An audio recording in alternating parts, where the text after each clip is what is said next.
Let's do it. Right. If you love antique silver, you're going to adore this. I mean, talk about getting a cracking cup of tea, David Elstob, out of that. What a way to take tea. Seriously, if you were taking tea out of that in the day, you were uber rich. What's the estimate? 12 to 1800. 12 to 1800 pounds in 2021. What year was it made? We don't know. Ah, interesting. Why is that? Well, this is Irish provincial silver. Oh, very interesting. It was made in Cork. Beautiful. But Cork silver's never really fully hallmark. It's only stamped sterling. Wow, but it's rare. But it's of a form which we know is from Cork. So we can't put a firm date on it. Looking at the style and things of it, I would say it's kind of early 19th century, around probably 1800, that area. Okay, so probably like English Regency period, Yes, around that sort of time. kind of design, I would say around 1800. Terribly elegant, and that's a very big teapot. Now, just consider this. If that was 100 years earlier, and the teapot was that size, the tea that you would pour in it would be worth probably hundreds of pounds, because tea was a fortune in 1700. In 1800, it was still pretty expensive, wasn't it? Oh. So this was a rich family who were, this is a major show-off piece. I mean, like, tea was locked away. It was. Tea caddies had locks, that, you know, and the servants in the house did not have keys to the tea caddies. No, because what would you do if you were a servant in a house and 1 teaspoon of tea was as much as your weekly wage in 1700, say? Yeah. You'd nick the tea, wouldn't you? You would, I would. I'm sure my ancestors did. I'm positive of it. Yours wouldn't, of course. Yours would have been drinking out of teapots. Well, yeah, exactly. But that's a serious bit of kit. Just tell us about Irish silver. Well, Irish silver is generally quite collectible. Most of the Irish silver we see is fully hallmarked Dublin, but these earlier provincial pieces are really quite desirable. Any provincial silver is desirable. It is. Just hold it there. Hang on. Excuse me, sir.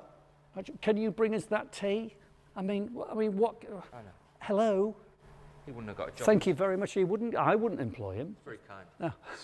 Sod off the pen. Charming. You know, you can't get the staff, seriously. I mean, we're talking about tea, and just coincidentally, our tea comes in. So go on, you talk us about Irish provincial silver. Provincial silver generally is very collectible. Scottish provincial, English provincial, and Irish provincial in particular, very collectible. It's rare, isn't it? Yeah, I mean, Irish silver generally is rare, mildly rare. To get some provincials, a little bit rarer. I mean, Cork silver does come up on the market fairly regularly. But when you say provincial, you mean it wasn't made in, say, Dublin? Correct. Yeah, so it wasn't a city piece. Yes. It was made out in the country. Yeah. Wow, I mean, I think that's really interesting. Yeah. And some of it isn't always easy to kind of attribute. Yeah. Because we only have one mark. It's only stamped sterling. That's it. Sometimes we get a maker's mark on, but in this case, it's nothing. Wow. But I tell you what, even though that was a country maker in the provinces, it's really good quality. Yeah, I mean, elements of the decoration are quite simple. You know, this simple engraving. It's slightly primitive, but I like that. That's part of its charm to me. Okay, anything Irish is very good news in the world of antiques. If you watched the show a few weeks ago with the Irish table, mahogany table, David found it in a barn. Made loads of money. So, yeah, the Irish market is very strong.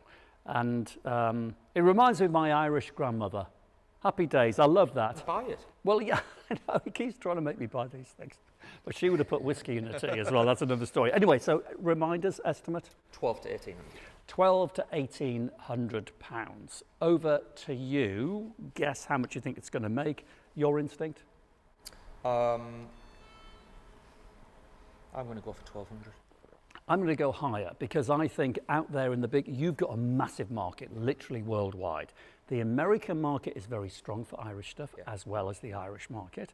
And somebody who studies this stuff may recognize the maker by its form or whatever. And if they do, then I think it could make a little more. So I'm going to go top estimate, Yeah. Did you say 12 to 1800? 12, yeah, 12 to 1800. Okay, I'm going 1800. Maybe it's the tea is affecting my brain. Great tea, is it? It isn't. I'm going to make a complaint. I mean, you employ him. No, it's not good I think he needs firing myself. Anyway, David's going to sell it. Let us know how close you get to the final hammer price. Good luck. Good luck. Thank you. 48, an Irish provincial silver teapot. I'll start you away here at 750 bid. 750 to a C800. 750 bid for the cork teapot. At 750, 800, 850, 850 bid. At 850 bid. The cork teapot at 850 to a C900. At 850 bid, 900 next. At 850 bid, then we all done and finished. At 850, we all done and finished. I'm selling the cork teapot at 850, all done. Ah, blimey. Well, don't tell anybody, but I was about £1,000 out on my valuation. Were you closer? Let's see if we can do a bit better on the next one. Here we go. Item number 2. Right. See, I just prefer coffee. You do, don't you? Yeah. Coffee drinker. Yeah, no, I'm a bit of a coffee snob, I must say. You are. I must say, if ever you do visit Elstob and you do get him to make you a cup of coffee, and it's pretty rare, but when you do get a cup of coffee, it's very good. I'll give you that. But I do like a bit of tea. Anyway, so we're going to talk about coffee. Yeah. Estimate? 8 to 1200. 8 to 1200 pounds. Obviously solid silver. Love the shape. Period. George III. Oh, nice. Actually, no, it isn't. It's George II, 1757. Yeah, 57. George Yeah, II. yeah. 3 years before George yeah. III. Just out of interest. Yeah. Okay, very nice. English. English. Again, slightly more interesting because it was made in Newcastle. Oh, right. You know, again, as a city, slightly more collectible than Yeah. you know, Birmingham or Sheffield or London. Newcastle silver generally, and because the area we're in here in the northeast, that we have more collectors of it. That's interesting. Okay, now coffee in 1757 was very expensive as well, wasn't it? Of course. Gold dust. It really was. Yeah. So just, I mean, when you look at objects like this, they do take you back in time. But this takes you back to 1757 when the person that was drinking out of this coffee pot just had so much money.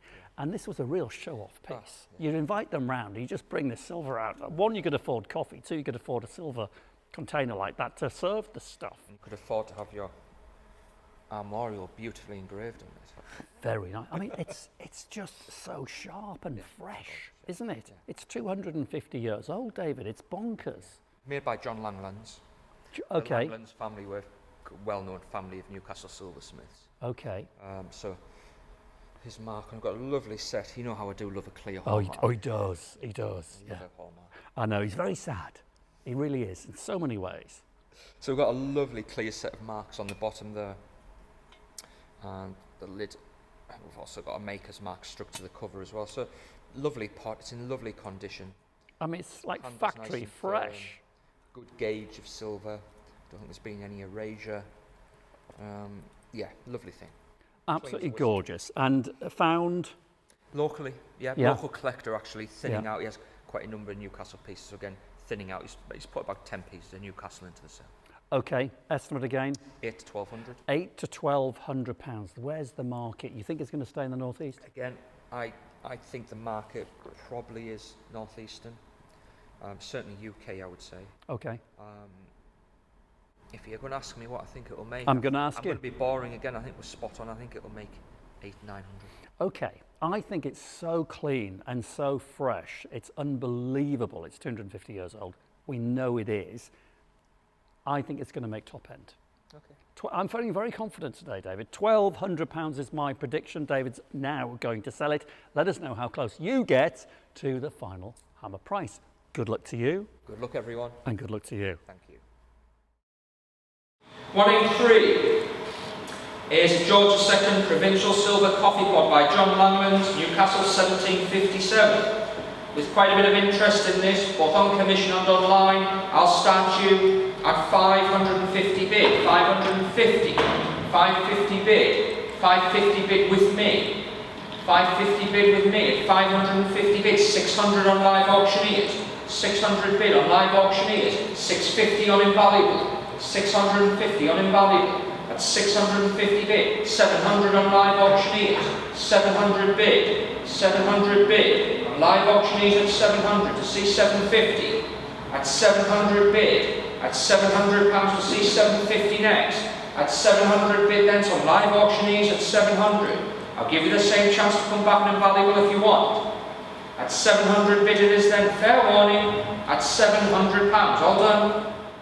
Oh, great, I've just overvalued that one as well. Must be something in the tea. Anyway, how close did you get? I did say earlier on, if you like silver, this is going to be right up your street. Wowzer, estimate? We have 18 to 2,500, so 1,800 to 2,500 estimate. Okay, okay. How old do you think they are? Just a little bit of a mental game here. Look at the shape, the form of them. Instinct, use your instinct. How old do you think they are? They look like George II to me. They're very Rococo. Aren't they? Yeah. 1750? Yeah, You're probably thinking the same. When were they made? 1970s. Ah, there you go. Okay, reproduction. Now, reproduction is not a dirty word, right? The Romans were reproducing Greek stuff, so it's always happened. It's just, you know, a nod to past craftsmen. They're as good a quality. They are. In honesty. They are, and they're very heavy.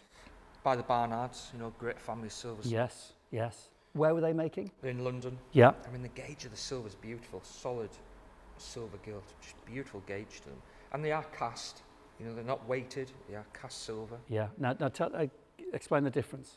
Well, a lot of silver you see is weighted. I don't know if we've had anything today which is weighted, but which is basically thin sheet silver, which is loaded. But these are cast and then put together basically. So it's just big chunks of solid, chunks of solid silver. thick silver, yes. Which is how they would have been made. Yeah. So sauce boats, Yeah. used for what? Gravies or dessert sauces or condiments? That size, I mean, they're not a huge size. Quite small, aren't they? Yeah. Maybe not mustard, but like a horseradish or something like that Yeah, today. Maybe yeah. remind you they pour whatever custard. Use them. fab. Listen, we don't care what you use them for at all, right? You can use them for anything you like. I mean, they look fabulous on a dining table now, wouldn't they? Oh, absolutely. Yes, they are. Very grand. Would have cost a fortune in 1970. Estimate again? 1,800 to 2,500. 1,800 to 2,500 pounds. Lovely hallmarks again. Oh, here we go. How crisp are the hallmarks? Very crisp. It makes him happy. Crisp hallmarks. But it is a top tip. Yeah, absolutely. Go on, give Clear your favourite top tip. Clear hallmarks. Don't over polish. There you go. Don't know. Simple. Especially if they're gilded. Yeah, yeah. You'll start to take that off easily. Yeah. So you know what gilded is. I mean, they're solid silver with a gold plating, but as soon as you start cleaning them, which is a nightmare because you want to clean them, you start rubbing that gold plate off. Leave them be. So good things. Private? Yeah. Yeah. Private home? Yeah. Local or?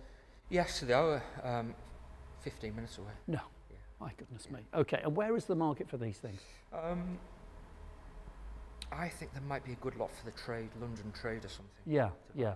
Yeah. You could see these retailing at extraordinary amounts of money. Down the silver vaults or something like that, and there'd be big money. Several thousands. Yeah. Yeah. Okay. I think they might well be bargains. 1,800 to 2,500. I'm sorry. What's your prediction? I think they'll make around 2,000. Okay. You're always predicting within your estimates because you of course, We're just great value. you are very good. Oh yeah, and very modest as well. Just so you know. Yeah. I think they're very flash and very blingy, and I mean that in a positive way. I think I'm going to be with you. I think they're a couple of grand's worth, Yeah. maybe heading towards the top end. So there you go. That's what we think. This is what we do. What do you think? Let us know how close you get to the final hammer price. Good luck. Good luck to you. Thank you. 1945 Pebble, listed the second silver gilt sauce boats by Edward Barnard and Sons. These are fabulous boats. London 1978, kind of in the Rococo style. A lot of interest. I've got a start on live auctioneers at £1,000 bid. 1,000 bid on live auctioneers. 1,000 bid. 1,100 bid. 1,100 bid. 1,100 bid. 1,100 bid. 1,200 bid. 1200, 1300 bid, 1300 on bid, at 1300, 1400 pounds, 1400 bid, at 1400, I see 1500, at 1400, 1500 bid, at 1500 pounds, at 1500 bid then, and we all done and finished. Fair warning, at 1500 pounds, all done at 1500, all done. 1,500 lovely things. Did you get it right? Hi everyone, how did you do there? Hope you did very well. It's goodbye from us. We'll see you next time. That's it. We're going to drink some more tea. Yeah, Cheers, David. Cheers. Cheers all. Cheers. Bye-bye. Bye now.